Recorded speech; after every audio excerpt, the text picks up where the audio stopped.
आज अपन पढ़ेंगे SQL injection. तो एसक्यूएल का फुल फॉर्म होता है स्ट्रक्चर्ड क्वेरी लैंग्वेज इंजेक्शन। तो होता क्या है कि एप्लीकेशन का फ्रंट एंड, जो फ्रंट फेसिंग एप्लीकेशन है वो डेटाबेस से इंटरेक्ट करता है। उस टाइम उसमें कुछ अपन मिसकन्फिग्रेशंस होते हैं, वो प्रॉपर अपन कन्फिग्रेशंस होते हैं प्रॉपर सेट नहीं कर पाते, उस वजह से अपन एसक्यूएल इंजेक्शन बग आ जाता है। तो इसमें अपन क्या क्या पढ़ेंगे एसक्यूएल इंजेक्शन में, कि एसक्यूएल इंजेक्शन बग क्या होता है, एसक्यूएल क्या होता है। देखो, एसक्यूएल इंजेक्शन बग को अपने को अच्छे से समझना है तो अपने को ये पता होना चाहिए कि एसक्यूएल क्या है, कि स्ट्रक्चर्ड क्वेरी लैंग्वेज एग्जैक्टली होता क्या है, कैसे इसकी क्वेरीज होती हैं, क्वेरी क्रिएट कैसे होती हैं। उसके बाद ही अपन इसको एक्सप्लोइट कर पाएंगे प्रॉपर। ठीक है। तो फिर उसके बाद अपन देखेंगे कि फाइंड कैसे करेंगे एसक्यूएल इंजेक्शन, फिर एक्सप्लोइटेशन और मिटिगेशन, ये वन बाय वन देखेंगे। तो what is the SQL injection? SQL injection is a web security vulnerability that allows an attacker to interfere with the query that an application makes to its database. Okay, this can allow an attacker to view data that they are not normally able to retrieve. This might include data that belongs to other user or other data that the application can access. तो देखो इसका क्या मतलब है कि application है, ये attacker है और ये एप्लीकेशन है, और इस एप्लीकेशन में मान लेते हैं कि डेटाबेस से कनेक्टेड है। ये यहाँ पे ये पूरा एक ही है सिस्टम। ठीक है। तो ये एप्लीकेशन है और इसका यूआरएल अपन फॉर एग्जांपल मान लेते हैं https security.com और मान लो आईडी इक्वल्स टू ये 1001। तो ऐसे है। तो ये क्या करता है कि अटैकर है, मान लो ये यहाँ से अपन इस एप्लीकेशन से इंटरेक्ट करते हैं कि अपन ने ब्राउजर में ये एप्लीकेशन चलाया तो ब्राउजर में अपने को ये दिखेगा। तो यहाँ पे अपने को आईडी मान लो 100 चाहिए, तो यहाँ से ये डेटाबेस से निकाल के देगा। ठीक है। ये सिंपल, बहुत सिंपल सिनेरियो है समझने के लिए। ये डेटाबेस है। ठीक है। तो डेटाबेस के अंदर टेबल्स होती हैं, उन टेबल्स के अंदर से ये डेटा निकालेगा। मान लो उसमें स्टूडेंट टेबल है, जैसे मान लो अपनी टीचर सिक्योरिटी है, तो यहाँ पे मान लो नवंबर का बैच है, दिसंबर का बैच है, तो ये मान लो आईडी, ये वाला आईडी नवंबर वाले से कनेक्टेड है, तो ये नवंबर के बैच में से ये आईडी सर्च करेगा और आईडी का रिजल्ट देगा कि भाई ये इस आईडी पे कौन सा यूजर है, उसने कितनी फीस दे दी, सारी चीजें वगैरह ये चेक करेगा वहां से और उसका रिजल्ट अपने को मिल जाएगा। तो एसक्यूएल इंजेक्शन में क्या होता है कि इस क्वेरी के साथ अपन इंटरफेयर करते हैं और इसमें अदर यूजर्स का, देखो अपन ऑथेंटिकेटेड है और अपना डेटा ये, तो मान लो अपन 100th यूजर हूं मैं, मेरा नाम रणवीर है और मैं ऑथेंटिकेटेड हूं, मैं मेरा डेटा देख रहा हूं, वो कोई इशू नहीं है। बट मान लो कि यहाँ पे ये प्रॉपर इन्होंने सेटअप नहीं किया है और मैं इसमें एसक्यूएल इंजेक्शन बग है, तो मैं क्या अदर यूजर्स का भी पूरा डेटा देख पाता हूँ इस डेटाबेस से, और अदर टेबल्स का, अदर डेटाबेसेस, मतलब सारा पूरा डेटाबेसेस जो सेंसिटिव है वो पूरा देख सकता हूँ। और एसक्यूएल इंजेक्शन बग में आप रिमोट कोड एग्जीक्यूशन भी कर सकते हो। वो नेक्स्ट अपन बात करेंगे एडवांस चीजें क्या क्या हो सकती हैं। अभी के लिए एसक्यूएल इंजेक्शन क्या होता है कि जो ये एप्लीकेशन है इसकी क्वेरी के साथ अपन इंटरफेयर करके डेटाबेस से डेटाबेस सेंसिटिव डेटा निकाल सकते हैं, इसका ये मतलब है। तो एसक्यूएल क्या है?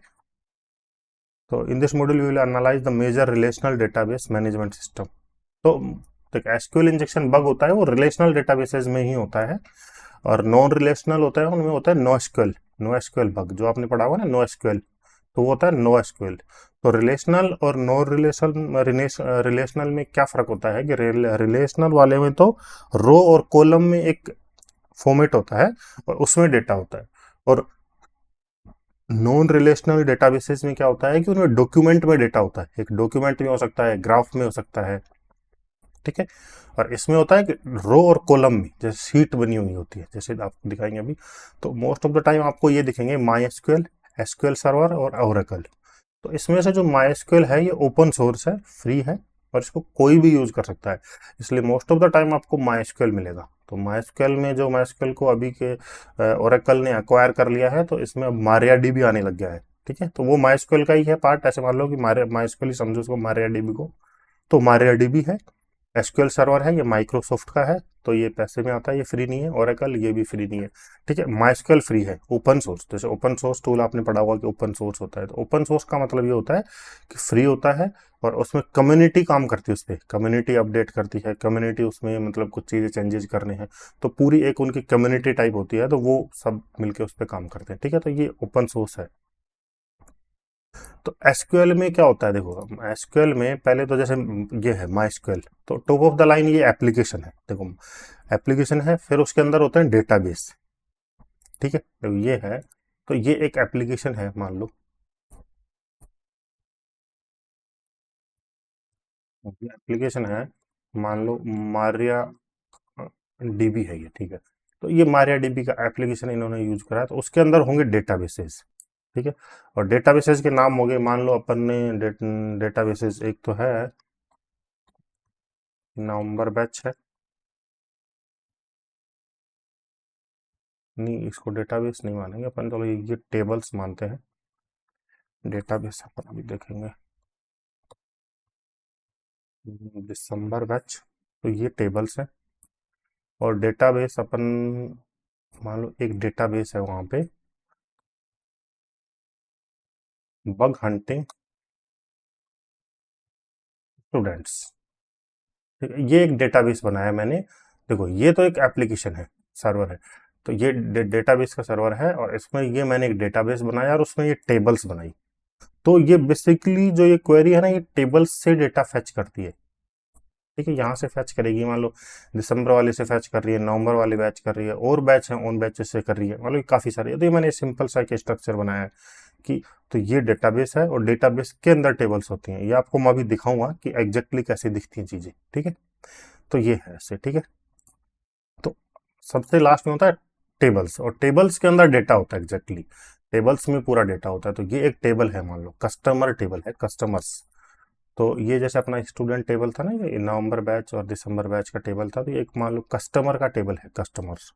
तो इसमें देखो कस्टमर आईडी है 1 2 3 4 5, कस्टमर नेम है अल्फ्रेड्स, ठीक है। फिर कॉन्टैक्ट नेम है मारिया, एड्रेस है, सिटी है, ठीक है, पोस्टल कोड है और कंट्री है। तो ये एक टेबल है, ठीक है। तो इस टेबल में से डेटा निकालना हो एसक्यूएल क्वेरी के थ्रू, तो वो क्वेरीज कैसे लिखी जाएंगी, ठीक है। तो वो अपन बात करेंगे एग्जैक्टली। मान लो ये एक टेबल है और इसमें कैसे कैसे चीजें काम करेगी, मान लो एसक्यूएल क्वेरी इस पे कैसे काम करेगी। तो इसके लिए ये है कि सेलेक्ट स्टार फ्रॉम कस्टमर, तो ये सबसे सिंपल क्वेरी है कि सेलेक्ट स्टार फ्रॉम कस्टमर्स। तो ये बोल रहा है सेलेक्ट, तो सबसे पहले तो आपको हमेशा ये ध्यान रखना है कि जो माइस्क्वेल है ये केस सेंसिटिव नहीं होता है। पास में जैसे अपर केस लो लोअर केस लिखो एक ही बात है, जैसे आप इसको सेलेक्ट किया अपर केस लिख रहे हो और इसको आप ऐसे लिख दोगे तो भी कोई दिक्कत नहीं है, ठीक है। But most of the time आपको ये दिखेगा ऐसे कि वो समझने के लिए थोड़ा ऐसे लिख देते हैं कि हाँ कहाँ से क्या हो रहा है, अदरवाइज आप केस सेंसिटिव नहीं है। अब इसमें अपर केस लोअर केस कोई भी लिख सकते हो। तो सेलेक्ट स्टार फ्रॉम कस्टमर्स, तो ये तो है टेबल, स्टार का मतलब है एवरीथिंग, तो select everything from customer table. तो ये क्वेरी जब चलेगी तो इसका मतलब ये है कि इस डेटाबेस में से पूरा डेटा निकाल के दे दो, ये पूरा का पूरा डेटा अपने को दिखेगा, ठीक है। कैसे दिखेगा मैं आपको दिखाऊंगा अभी फॉर एग्जांपल में, ठीक है। तो ये इस पे चलेगी ये query select star from customers, तो ये टेबल है, और यहाँ पे ये क्वेरी चली सेलेक्ट स्टार फ्रॉम कस्टमर्स, तो ये पूरा डेटा अपने को दिखेगा, ठीक है। फिर मान लो स्पेसिफिक चलाना हो, हमने देखो स्पेसिफिक ही चलता है, स्टार वाला तो बहुत रेयरली चलता है, चलेगा भी नहीं। कि देखो लाइव अपन वेबसाइट पे देखते हैं तो एक स्पेसिफिक डेटा निकल के आता है, कि स्पेसिफिक यूजर का निकल के आता है, कोई प्रोडक्ट है तो स्पेसिफिक प्रोडक्ट अपने को दिखता है। तो वो देखो सिचुएशन में जो चीज़ चल रही है वो अपने को दिखता है। वैसे पूरा ऐसा तो है नहीं कि मतलब अमेजोन पे अपन कुछ एक लैपटॉप देखना चाह रहे हैं तो वो सब कुछ ही दिखा देगा अपने को, नहीं। आपने स्पेसिफिक मान लो असूस का लैपटॉप देख रहे हैं तो असूस के लैपटॉप दिखेगा अपने को, ठीक है। ऐसे ऐसे है। तो इसमें नेक्स्ट है कि सेलेक्ट सिटी फ्रॉम कस्टमर्स, तो कस्टमर में टेबल में से सिटी दिखना चाहिए अपने को, सेलेक्ट सिटी। तो ये सिटी सेलेक्ट करेगा सिटी, तो ये सिटी आएंगी सबकी, क्योंकि ये टेबल है तो इसमें सिटी एक तो है नहीं, सिटी बर्लिन है, मैक्सिको है, लंदन है और ये लुलिया है, ठीक है। तो ये देखो ये सिटीज आपको दिखेंगी वन बाय वन, ये दिखेगा, ये सारी सिटीज आएंगी वन बाय वन। इसको इस क्वेरी के अकॉर्डिंग, ये स्ट्रक्चर्ड क्वेरी लैंग्वेज है एसक्यूएल, ठीक है। और ये अपन क्यों पढ़ रहे हैं कि देखो एसक्यूएल इंजेक्शन बग आपको एक्सपर्टाइज करना है तो आपको एसक्यूएल पहले पता होना चाहिए कि बैकएंड में फ्रंट एंड में चीजें कैसे काम कर रही है। आपको ये चीजें पता चल गई तो आपकी क्वेरी बनाना इजी हो जाएगा, उसको एक्सप्लोइट करना इजी हो जाएगा। ठीक है। तो सेलेक्ट सिटी फ्रॉम कस्टमर, तो सेलेक्ट सिटी करेगा बर्लिन, ये सिटी सेलेक्ट हो जाएंगे इसमें। ठीक है। Select customer name city country from customer, मान लो ज्यादा चीज अपने को चाहिए, कस्टमर नेम सिटी कंट्री, तो ऐसे हो सकता है जैसे अपन नॉर्मली अपन देख कस्टमर नेम सिटी और कंट्री, तो इसमें ये दिखेगा ये सिटी और ये कंट्री। जैसे आपने देखा होगा कि आपको मतलब ईमेल दिख रहा है कि ओनली ईमेल्स दिख रहा है, तो उसमें होता है select email from users table, तो यूजर की मान लो उन्होंने टेबल बना रखी है तो select email from users table, तो वो ईमेल ईमेल दिख जाएगा। और उसमें जैसे एक देखो मान लो फॉर एग्जांपल कुछ क्वेरीज लिखते हैं अपन, मान लो कोई एप्लीकेशन है, वेब एप्लीकेशन है, वहां पे वो शो कर रहा है अपने को ईमेल एंड फोन नंबर, तो वहां पर नॉर्मली अपन अंदाजा लगा सकते हैं कि क्या क्वेरी चल रही होगी बैकएंड में। अपन ये देख सकते हैं कि select email phone from users. अब ये देखो ये टेबल्स अपने को पता नहीं है, ये अपन ये तो बाद में एसक्यूएल इंजेक्शन देखेंगे तब बताएंगे कि भाई ये टेबल्स अपन कैसे निकालेंगे डेटाबेस के अंदर। पर एक अपन आइडिया लगा सकते हैं कि मोटे मोटे तौर पे कि हाँ कि ये ऐसे हो रहा होगा बैकएंड में कि इन्होंने सेलेक्ट ईमेल फोन और कोई टेबल होगी उस टेबल में से ये निकाल के अपने को दे रहा है। ठीक है ऐसे। फिर है सेलेक्ट कस्टमर नेम, ये हो गया है। Select star from customer where customer ID equals to 1, इसका मतलब ये है कि सेलेक्ट एवरीथिंग, सब कुछ दिखाना है फ्रॉम कस्टमर टेबल जहां पे where customer ID equals to 1, जहां पे कस्टमर आईडी 1 है उसका पूरा डेटा दिखा दो। तो कस्टमर आईडी ये है 1, तो ये देखेगा कि वेयर आईडी इक्वल्स टू 1, तो ये पूरा डेटा ये फर्स्ट रो अपने को पूरी दिख जाएगी कि कस्टमर का name, contact, address, city, postal code, country, ये पूरा दिखेगा अपने को। ठीक है। तो आप आईडी 2 करके ये वाला देख सकते हो, आईडी 3 करके ये देख सकते हो। इसमें आप ये जरूरी नहीं है कि आप आईडी ले हो, वहां पे आप ये भी ले सकते हो कि select star from customer where city equals to Berlin, तो ये यहाँ सिटी जहाँ पे बर्लिन है वो वाला पूरा डेटा दिखेगा। तो वहीं पे आप ये भी कर सकते हो कि select star from customer table customers table where country equals to UK, तो ये यहाँ से सेलेक्ट करोगे आप चीजें। ये देखो ये नेम ऊपर चल रहा है, वेयर कस्टमर नेम भी ले सकते हो, customer name equals to around the horn, तो ये वाला डेटा दिखेगा। तो इसमें ऐसे क्वेरी बनेगी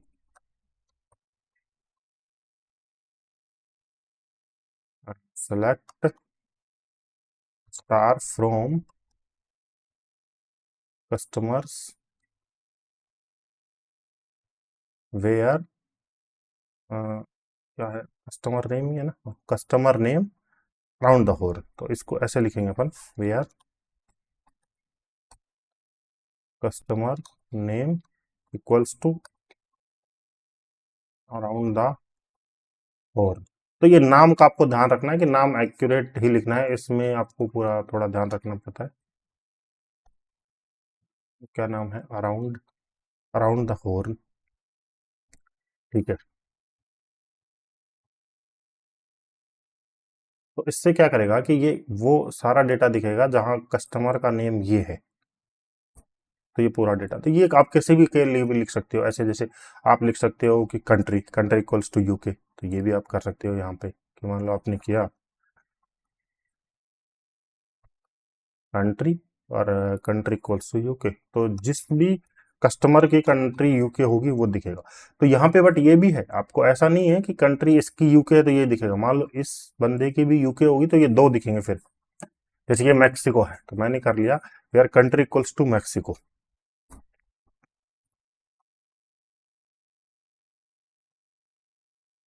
तो कंट्री इक्वल्स टू मैक्सिको होएगा। तो यहाँ पे देखो कंट्री दो लोगों की मैक्सिको है, एक तो एना और एक एंटोनियो, दो की है, तो ये दो डेटा दिखेगा, 2 नंबर और 3 नंबर, ये पूरा दो रो अपने को पूरा दिखेंगे। ठीक है, ये ऐसे होता है। अब इसमें एंड और का कंसेप्ट आपको देखना है। देखो ये बहुत इंपॉर्टेंट होता है जब आप एक्सप्लोइटेशन करते हैं, तो आपने देखा होगा कि और वन इक्वल्स टू वन लगाते हैं, and one equals to one, one equals to two, ये सब अपन एक्सप्लोइटेशन के लिए लगाते हैं। वो क्यों लगाते हैं वो अपने को यहाँ से समझ में आएगा कि ये क्वेरी से कि अपन ऐसा क्यों करते हैं। तो पहले एंड अपन देख लेते हैं कि select star from customer where country equals to Germany and city equals to Berlin. तो एंड का मतलब तो ये है कि दोनों कंडीशन होएंगी, दोनों कंडीशन सही है, तब तो अपना ये रिजल्ट कुछ निकल के आएगा, अदरवाइज नहीं निकलेगा। कि मतलब कंट्री जर्मनी भी होनी चाहिए और सिटी बर्लिन भी होनी चाहिए। तो अपन टेबल में गए, ठीक है, तो क्या होना चाहिए, कंट्री जर्मनी और सिटी बर्लिन। तो कंट्री जर्मनी होना चाहिए और सिटी बर्लिन। तो एक बंदा है ये दिख रहा है, कंट्री जर्मनी सिटी बर्लिन। तो ये एक एक रो अपने को दिख जाएगी, ठीक है, ये अपने को दिख जाएगी। बट मान लो यहाँ पे इसने सिटी यहाँ जर्मनी कर दिया और कंट्री को तो जर्मनी कर दिया और सिटी को मान लो लंदन कर दिया। यहाँ पे मान लो ये इसको चेंज कर देते हैं थोड़े टाइम के लिए, सिटी को ये लंदन कर दिया। तो इसका कोई रिजल्ट निकल के नहीं आएगा। देखो जर्मनी है, दोनों चीजें कंडीशन सही होनी चाहिए कि कंट्री जर्मनी, तो जर्मनी कंट्री पे ये आ गया, सिटी लंदन, तो ये देखो मैच नहीं हो रहा दोनों का, तो रिजल्ट रिजल्ट इसका कुछ निकल के नहीं आएगा। कि देखो दोनों कंडीशन सेटिस्फाई होनी चाहिए, तब ये एंड वाला काम करता है। फिर होता है और वाला, तो वो कब काम करता है कि select star from customer where country Germany and country UK. तो इसमें देखो दोनों कंडीशन, एक कंडीशन मिल गई उसका रिजल्ट शो करेगा, दूसरी मिल गई तो उसका भी शो करेगा, एक मिल गई तो उसका शो कर देगा, दूसरी नहीं मिली तो उसका शो नहीं करेगा।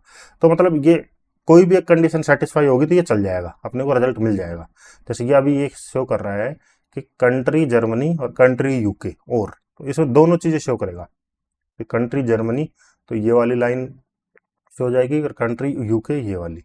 और मान लो यहाँ पे अपन कर दे कंट्री जर्मनी और कंट्री यूके, अब अलग अलग है, और कंट्री कर दे इंडिया, ठीक है।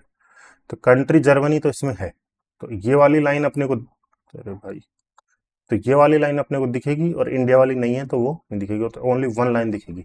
तो और में क्या होता है कि एक भी चीज सेटिस्फाई होगी तो वो दिखेगा। तो इसीलिए अपन वो आपने नॉर्मली वो पेलोड देखा होगा आपने, ये काफी बार ये यूज करते हैं लोग, और वन इक्वल्स टू वन। तो ये तो सेट करता है, ये तो क्वेरी सेट करता है, क्वेरी मैं बताऊंगा कैसे सेट करता है। बट उसके बाद ये बोलता है और इक्वल्स टू वन, तो इसका और इक्वल्स टू वन का, वन इक्वल्स टू वन का क्या मतलब हो जाता है कि ऑलवेज ट्रू है। और ऑलवेज ट्रू का मतलब ये होता है कि ऑल कंडीशन सेटिस्फाई होगी, सब कुछ दिख सकता है इसमें, तो मतलब वो ट्रू हो जाएगा, ऑलवेज ट्रू। तो मान लिया अपन लॉग इन कर रहे हैं या फिर कहीं करते हैं तो उसकी कंडीशन देखो, वहां बैकएंड में वो कंडीशन देखते हैं और कंडीशन ट्रू है तो वो अपने को उस डेटा दिखा देते हैं। तो इससे क्या होता है कि वो कंडीशन ट्रू हो जाती है। तो ये अपन जब एक्सप्लोइटेशन करेंगे तब आपको दिखाएंगे कि एग्जैक्टली कैसे दिखेगा, ठीक है।